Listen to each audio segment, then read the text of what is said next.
Hello friends, welcome to आईएससीएस के YouTube channel आईएससीएस online में आपका स्वागत है। दोस्तों, शुरू करते हैं आज का जनरल स्टडीज़ का प्रैक्टिस सेशन, जो कि एनटीपीसी को ध्यान में रखते हुए तैयार किया गया है। दोस्तों, चलिए शुरू करते हैं आज का सवाल। वो सवाल जो हमने कल आपके लिए छोड़ दिया था, वो सवाल था, किस युद्ध के दौरान श्रीरंगपट्टनम की संधि हुई थी? प्रथम आंग्ल मैसूर युद्ध, द्वितीय आंग्ल मैसूर युद्ध, तृतीय आंग्ल मैसूर युद्ध या फिर चतुर्थ आंग्ल मैसूर युद्ध? दोस्तों, right answer is option number C, तृतीय आंग्ल मैसूर युद्ध। दोस्तों, तृतीय आंग्ल मैसूर युद्ध के बाद 18 मार्च 1772 को श्रीरंगपट्टनम की संधि पर हस्ताक्षर किए गए थे। इस संधि पर ब्रिटिश ईस्ट इंडिया कंपनी की ओर से लॉर्ड कॉर्नवालिस और हैदराबाद के निजाम का प्रतिनिधि, मराठा साम्राज्य के प्रतिनिधि और मैसूर शासक टीपू सुल्तान ने हस्ताक्षर किए थे। दोस्तों, चलिए शुरू करते हैं आज का पहला सवाल। आज का पहला सवाल है, बिहार सोशलिस्ट पार्टी के संस्थापक कौन थे? जयप्रकाश नारायण, सत्यभक्त, एम.एन. रॉय या सुभाष चंद्र बोस? तो right answer is Jayaprakash Narayan. Bihar socialist party के संस्थापक जयप्रकाश नारायण थे, जिन्होंने 1931 में फूलन प्रसाद वर्मा के सहयोग से बिहार में सोशलिस्ट पार्टी की स्थापना की। देखते हैं दूसरा सवाल। चंपारण नील आंदोलन के राष्ट्रीय नेता कौन थे? महात्मा गांधी, बिरसा मुंडा, बाबा रामचंद्र या Ram Singh? Right answer is Mahatma Gandhi. Champaran नील आंदोलन के राष्ट्रीय नेता महात्मा गांधी थे, जिन्होंने 1917 में चंपारण के किसानों पर नील की खेती के नाम पर हो रहे अत्याचार के खिलाफ सत्याग्रह शुरू किया था। इसे महात्मा गांधी के जन आंदोलन की पहली विजय मानी जाती है। ये नील की जो खेती होती थी चंपारण में, इसे किसानों पर दबाव डाला गया था कि प्रति बीघा जमीन पर कम से कम 3 कट्ठे जमीन पर ये नील की खेती होनी थी, और इस पर किसानों पर बहुत दबाव डाला जाता था। ये उतना फायदेमंद नहीं होता था, फिर भी अंग्रेज अत्याचार करते थे और उन पर दबाव डाला जाता था। इसी के खिलाफ महात्मा गांधी ने किसानों के समर्थन से ये सत्याग्रह 1917 ईस्वी में चालू किया। इसे 3 कठिया व्यवस्था भी कहा जाता है। ये अंग्रेजों द्वारा जो लागू किया गया था कि प्रत्येक बीघे पर 3 कट्ठे जमीन पर नील की खेती करनी है, जो अनिवार्य मानी जाती थी, उसे 3 कठिया व्यवस्था भी कहा जाता था। ठीक है, 3 कठिया व्यवस्था। तो याद रखेंगे, अगर सवाल ऐसे भी हो सकता है, 3 कठिया व्यवस्था किस आंदोलन से जुड़ा हुआ है? तो ये नील आंदोलन से जुड़ा हुआ है। Now look at question number 3। 2011 की जनगणना के अनुसार भारत की जनसंख्या का प्रतिशत बिहार राज्य में निवास करती है? 8.6%, 7.5%, 11% या फिर 12%? Right answer is option number A, 8.6%। Now look at question number 4। Jharkhand के उत्तर में स्थित है? छत्तीसगढ़, बिहार, पश्चिम बंगाल या फिर Madhya Pradesh? Right answer is option number B, Bihar. Now look at question number 5। Bharat की संघात्मक व्यवस्था निम्न में से किस देश से ली गई है? कनाडा, यूनाइटेड किंगडम, संयुक्त राज्य अमेरिका या फिर Ireland? Right answer is option number A, Canada. Now look at question number 6। लोहा के वस्तुओं में जंग क्या बनने से लग जाती है? फेरस क्लोराइड या फेरस या फिर और फेरिक हाइड्रोक्साइड? याद रखेंगे, हाइड्रोक्साइड का मिश्रण। फेरिक सल्फेट या फिर फेरिक क्लोराइड? तो right answer is option number B, ferrous और फेरिक हाइड्रोक्साइड। ये एक तरह का रासायनिक केमिकल चेंज है ये। ठीक है, ये केमिकल चेंज है। केमिकल चेंज का मतलब होता है कि एक बार चेंज हो गया तो दोबारा उस स्थिति में नहीं आ सकता है। तो लोहे का जंग लगना एक तरह का केमिकल चेंज है जो कि लोहा फेरस या फेरिक हाइड्रोक्साइड में बन जाता है। दूसरा सवाल इससे आता है कि यदि लोहे में जंग लग जाए तो क्या उसका वजन घटता है या बढ़ता है? तो जंग लगे लोहे का वजन बढ़ जाता है। याद रखेंगे, जंग लगे लोहे का वजन बढ़ जाता है। याद रखेंगे, बढ़ जाता है। ठीक है। Now look at question number 7। Pepsin होता है हार्मोन, एंजाइम, विटामिन या फिर पोषक तत्व? तो answer is option number B, enzyme. ये पेप्सिन एंजाइम स्टमक के पेप्टिक सेल से निकलता है और ये प्रोटोन को पेप्टोन्स में बदलता है। प्रोटीन्स जो होते हैं, ये प्रोटीन्स टूट के पेप्टोन्स बनाते हैं। यानी कि प्रोटीन क्या होता है? प्रोटीन जो होते हैं वो एमिनो एसिड से बने होते हैं, सारे एमिनो एसिड से बने होते हैं। और एमिनो एसिड्स का जो बॉन्ड होता है उसे क्या कहते हैं? अगर मान लीजिए ये एक एमिनो एसिड है, ये एक एमिनो एसिड है और ये एक एमिनो एसिड है, तो ये सारे एमिनो एसिड ये जो बंधे होते हैं इसे कहते हैं पेप्टाइड बॉन्ड्स। Peptide bonds. और ये पेप्टाइड बॉन्ड्स को कौन तोड़ता है? ये पेप्सिन जो है ये पेप्टाइड बॉन्ड्स को तोड़ के इनको छोटे छोटे पेप्टोन्स में यानी कि एमिनो एसिड्स में बदल देता है। ठीक है। और ये कहाँ होता है? स्टमक में होता है।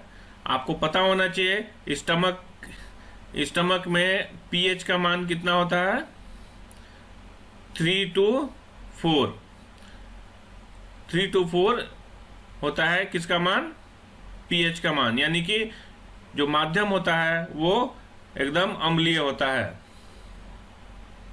क्या होता है? एसिडिक मीडियम होता है। एसिडिक मीडियम होता है। तो स्टमक में जो खाना पचता है वो एसिडिक मीडियम होता है। और जो ये पेप्सिन निकलता है, पेप्सिन का काम होता है कि प्रोटीन्स को पेप्टोन्स में तोड़ देना, यानी कि छोटे छोटे एमिनो एसिड्स में तोड़ देता है। ठीक है। एक दूसरा जो होता है वो प्रोटीन तोड़ने वाले प्रोटीन वाला एंजाइम निकलता है जिसे हम कहते हैं रेनिन। ये रेनिन भी किसमें? प्रोटीन पर एक्ट करता है। किस पर? प्रोटीन पे एक्ट करता है ये रेनिन। और ये किस प्रोटीन पे? मिल्क प्रोटीन पे। मिल्क प्रोटीन पे एक्ट करता है रेनिन, जो भी कहां से निकलता है? स्टमक से निकलता है। कहां से? स्टमक से ही निकलता है। ये स्टमक में जो बच्चे दूध पीते हैं तो ये रेनिन जो निकलता है वो बच्चों के दूध पर एक्ट करता है और दूध को डाइजेस्ट करता है। कौन करता है? रेनिन। रेनिन का स्पेलिंग याद रखेंगे, RENNIN। एक सिंगल एन वाला भी होता है जो कि हार्मोन होता है। तो ये डबल एन वाला है जो कि स्टमक से निकलता है, जो दूध पर कार्य करता है। आपको पता होना चाहिए मिल्क प्रोटीन कौन को क्या कहते हैं? कैसीन प्रोटीन होता है। कौन सा प्रोटीन होता है मिल्क में? कैसीन प्रोटीन होता है। तो कैसीन प्रोटीन को पचाने के लिए रेनिन निकलता है। कहां से निकलता है? स्टमक से निकलता है। ठीक है। नेक्स्ट देखते हैं हम लोग क्वेश्चन नंबर 8। कौन सा फल नट है? मूंगफली, सुपारी, अखरोट या फिर काजू? Right answer is option number D. Now look at question number 9। वह जीव जो मृत कार्बनिक पदार्थों पर उगता है उसे कहा जाता है? क्या कहा जाता है? स्पोरोफाइट, पैरासाइट, सेप्रोफाइट या एपीफाइट? तो राइट आंसर इज सेप्रोफाइट। ठीक है। एपीफाइट क्या होता है? ऑर्किड का नाम आपने सुना होगा। ऑर्किड, ये जो ऑर्किड होता है इसको अंग्रेजी में ऐसे लिखा था, ऑर्किड। ये ऑर्किड क्या होता है कि ये किसी दूसरे पेड़ पर क्या होता है? उगता है ये। और दूसरे पेड़ पर उगता है और उस पर अपना उसके वातावरण से क्या करता है, मॉइस्चर को अपने जड़ों द्वारा, जड़ें उसकी बाहर लटकी हुई होती हैं और जड़ों से वो क्या लेता है, मॉइस्चर लेता है और उस मॉइस्चर से लेके अपना वो भोजन बनाता है। ठीक है, तो ऐसी व्यवस्था क्या होता है कि एक जीव पर दूसरा जीव रहता है और उसे बिना उसे हार्म किए वो उस पे रहता है, उसे कहते हैं एपीफाइट। एपीफाइट कहते हैं। और एपीफाइट क्या होता है, ऑर्किड उसका एक बहुत ही अच्छा उदाहरण है। और आपको पता होना चाहिए स्मॉलेस्ट सीड किसका होता है, स्मॉलेस्ट सीड जो होता है वो ऑर्किड का होता है। ऑर्किड का सीड जो होता है वो स्मॉलेस्ट सीड होता है, याद रखेंगे। Now look at question number 10। शरीर में सबसे बलशाली पेशी पाई जाती है भुजा में यानी कि आर्म, जांग में यानी कि थाई, जबड़े में यानी कि जॉ, हृदय में यानी कि हार्ट। तो क्या होगा answer? Answer will be option number C, जबड़े में। जबड़े की जो मांसपेशियां होती हैं वो सबसे स्ट्रांग होती हैं, सबसे बलशाली होती हैं। Now look at question number 11। पादप को मिट्टी से जो जल मिलता है वह है वाहित यानी कि रन अवे वाटर, या फिर ग्रेविटेशनल वाटर, या फिर कैपिलरी वाटर जिसको कोशिकीय जल कहते हैं, या फिर आर्द्रता या हाइग्रोस्कोपिक वाटर। तो answer will be option number C, capillary water. तो जो पौधे पानी का अवशोषण करते हैं वो मिट्टी के अंदर जो बूंद बूंद करके जल जो फंसा हुआ होता है, जो कैपिलरी वाटर होता है। कैपिलरी वाटर मतलब ये धीरे धीरे ऊपर चलता है। तो इस कैपिलरी वाटर का ही अवशोषण करते हैं कौन? पौधे। Now look at question number 12। मनुष्य का एक कवक जनित रोग है, कॉलरा, तपेदिक, प्लेग या रिंगवॉर्म। तो right answer will B ringworm. Now look at question number 13। निम्नलिखित में से आंखों के किस दोष को दुरुस्त नहीं किया जा सकता है? मायोपिया, हाइपरमेट्रोपिया, वर्णांधता, इनमें से कोई नहीं। दोस्तों answer will be option number सी।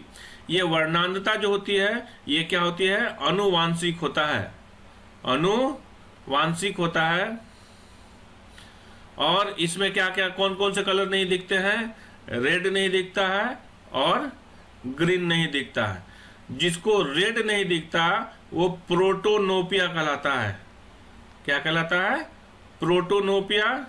और जिसको ग्रीन नहीं दिखता है उसे ड्यूटेरोनोपिया कहते हैं।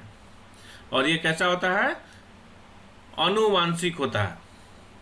ठीक है, और ये अनुवांशिक जो होता है ये सेक्स लिंक्ड डिजीज में होता है। ये हमेशा किस पर होता है? एक्स क्रोमोजोम पे होता है। किस क्रोमोजोम पे होता है? एक्स क्रोमोजोम पे होता है। तो इसे क्या कहते हैं? एक्स क्रोमोजोम लिंक डिजीज भी कह सकते हैं। इसे क्या कहेंगे? एक्स क्रोमोजोम लिंक्ड डिजीज भी कहा जा सकता है। ठीक है, या एक्स लिंक डिजीज भी कह सकते हैं इसको। ठीक है, तो ये वर्णांधता जो है ये कैसी है? अनुवांशिक यानी कि हेरिडिटरी डिजीज है। ठीक है, मायोपिया और हाइपरमेट्रोपिया को चश्मे के से इसको दूर किया जा सकता है। वर्णांधता जो अनुवांशिक है इसे दूर नहीं किया जा सकता है। और याद रखेंगे इससे दो कलर ग्रीन, रेड और ग्रीन दो कलर समझ में नहीं आता है, जिसे ये बीमारी होती है। जिसे रेड नहीं दिखता है उसे प्रोटोनोपिया कहते हैं, जिसे ग्रीन नहीं दिखता उसे ड्यूटेरोनोपिया कहते हैं। इसीलिए कलर ब्लाइंडनेस को इंग्लिश में क्या कहते हैं? Colour blindness. तो इसी कलर ब्लाइंडनेस का चेक किया जाता है। जैसे रेलवे वगैरह में जब आप क्वालिफाई कर जाएंगे तो आपका एक कलर ब्लाइंडनेस का चेक होगा। तो कलर ब्लाइंडनेस में जैसे मान लीजिए कि सिग्नल रेड दिख रहा है लेकिन आपको रेड समझ में नहीं आ रहा है कि सिग्नल हुआ है या नहीं हुआ। फिर हरा सिग्नल हो गया तो फिर आपको समझ में नहीं आया कि सिग्नल हरा हुआ है या नहीं हुआ। ठीक है, इसलिए इस कलर ब्लाइंडनेस का चेक किया जाता है। Now look at question number 14। दीमक यानी कि टर्माइट लकड़ी का पाचन ऐसे एंजाइम की सहायता से करता है जो स्रावित होता है। कहाँ से स्रावित होता है? लार की ग्रंथियों से, मध्यांत्र की कोशिकाओं से, या सहजीवी प्रोटोजोआ द्वारा, या शरीर के बाहर जीवाणुओं तथा कवकों द्वारा। तो answer will be option number C, सहजीवी प्रोटोजोआ द्वारा। Now look at question number 15। ये वर्शिपिंग फॉल्स गॉड्स नामक पुस्तक के लेखक कौन है? अरुण सूरी, विक्रम सेठ, सलमान रश्दी, या फिर अरुंधति रॉय। तो right answer will B Arun Suri, option number A. Now look at question number 15। निम्नलिखित में से कौन सा भारत का प्रथम परमाणु रिएक्टर है? रोहिणी, उर्वशी, अप्सरा, या फिर Kamini. Right answer will be option number C, apsara. Now look at question number 17। Mahavir पुरस्कार किसे दिया जाता है? सर्वोत्तम मुक्केबाज को, सॉरी ये मिक्केबाज लिखा हुआ है, इसे प्लीज पढ़ेंगे मुक्केबाज, ये टाइपो एरर है, प्लीज इसको एक बार ध्यान देंगे। सर्वोत्तम पहलवान को, अहिंसा को बढ़ावा देने के लिए, या फिर सबसे अच्छे कबड्डी खिलाड़ी को। तो right answer will be option number C, अहिंसा को बढ़ावा देने के लिए। Now look at question number 18। Pandit Shiv Kumar Sharma किस वाद्य यंत्र के विशेषज्ञ थे? सरोद, तबला, बांसुरी, या फिर santoor. Right answer will be option number D, santoor. Now look at question number 19। प्रथम ओलंपिक खेल कब आयोजित किए गए? 1776 ईसा पूर्व, 212 ईसा पूर्व, 324 ईसा पूर्व, या 1896 ईस्वी। तो right answer will be option number A, 1776 ईसा पूर्व। Now look at question number 20। राष्ट्रीय युवा दिवस किस दिन मनाया जाता है? 15 जनवरी, 9 जनवरी, 12 जनवरी, या फिर 18 जनवरी। तो right answer is option number C, 12 जनवरी। Now look at question number 21। UNESCO का मुख्यालय कहाँ है? वियना, रोम, पेरिस, या फिर Geneva. Right answer is option number C, Paris. Now look at question number 22। राष्ट्रीय विज्ञान अकादमी कहाँ अवस्थित है? इलाहाबाद, लखनऊ, मुंबई, या फिर Bangalore. Right answer will be option number A, Allahabad. Now look at question number 23। Green park stadium कहाँ स्थित है? कोलकाता, कानपुर, भोपाल, या फिर मुंबई। तो right answer will be option number B, Kanpur. Now look at question number 24। Thailand की राजधानी बैंकॉक है, इसकी मुद्रा क्या है? रिंगरिट, पेशो, बाहत, या फिर sterling. Right answer will be option number C, baht. Now look at question number 25, last question of today's round. Federation cup का संबंध फुटबॉल से है, रंगास्वामी कप का संबंध किस खेल से है? हॉकी से, पोलो से, टेबल टेनिस से, या फिर शूटिंग से। Right answer is option number A, hockey. तो friends, now this is the time where I can give you one question which you have to solve it. आपको उसका जवाब देना है, that is question for you. आज आपके लिए एक क्वेश्चन छोड़ जाते हैं। ये क्वेश्चन है, मशहूर गोलकुंडा किला किस राज्य में स्थित है? कर्नाटक, आंध्र प्रदेश, मध्य प्रदेश, या फिर उड़ीसा। ये सवाल का जवाब आप हमारे कमेंट बॉक्स में जरूर लिखें। आपके सवाल का जवाब मैं आपको अपने नेक्स्ट वीडियो जो कि कल आएगा उसमें इसे जरूर मेंशन करेंगे। दोस्तों, thank you very much for watching this video. Thanks a lot, and please if you have not subscribe to my channel, do subscribe to it immediately and don't forget to like the video. And friends, I will request you guys to forward and share this video with your friends so that it gets spread and everybody gets benefited. Thank you very much. Thanks a lot once again.